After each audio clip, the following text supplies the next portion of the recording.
ఇంకొక సందేహం ప్రతి ఒక్కరిలో కూడా చాలా లోతుగా ఉంది. అంటే చాలామంది ఏంటంటే మనకి ముక్కోటి దేవతలుంటారు.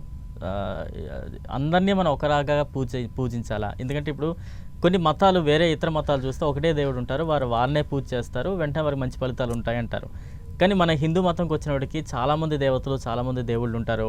అందరి దేవుళ్ళని మనం పూజిస్తూ ఉంటాం. కష్టకాలంలో ఎవరు ఆదుకోరు. అదే ఒకే దేవుడిని మనం పూజిస్తే ఆ దేవుడే మనల్ని బాధ్యతగా ఆదుకుంటాడు అనేది కొంత ప్రచారం ప్రజల్లో ఉంది. అది నిజమా? కాదా? అది పక్కా అబద్ధం. హ్మ్. ఉదాహరణకి మన ఇద్దరి చేయికొస్తే బ్లడ్ ఎర్రగొస్తుంది. అవును.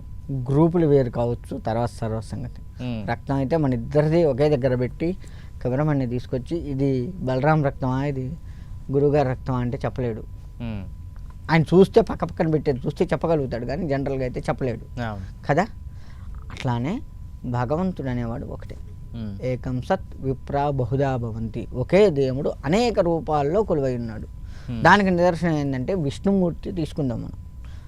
విష్ణుమూర్తినే కనుక తీసుకున్నట్లయితే దశావతారాలు ఎత్తాడు. ఒకే విష్ణుమూర్తి కదా, అనేక రకాల అవతారాలు ఎత్తుకుంటూ అనేక రకాల పేర్లతో మన భూమి మీద వాళ్ళ పూజిస్తూ ఉన్నాం. విష్ణుమూర్తి ఒకడే మరి, కానీ పేర్లతో వేరువేరుగా వచ్చాడు. నరసింహస్వామి వచ్చాడు, రాముడు వచ్చాడు, కృష్ణుడు వచ్చాడు, వెంకటేశ్వర స్వామి వచ్చాడు.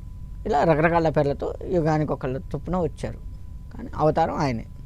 అలానే భగవంతుడు ఒకడే అనేక రకాల పేర్లతో మన యొక్క రాక్షసుల యొక్క కోరిక మేరకు వాళ్ళని సంహరించి భక్తుల్ని రక్షిస్తూ మానవులకి సేవ చేయటం కోసంగా భగవంతుడు దిగి వచ్చిన అవతారాలు ఇవన్నీ కదా.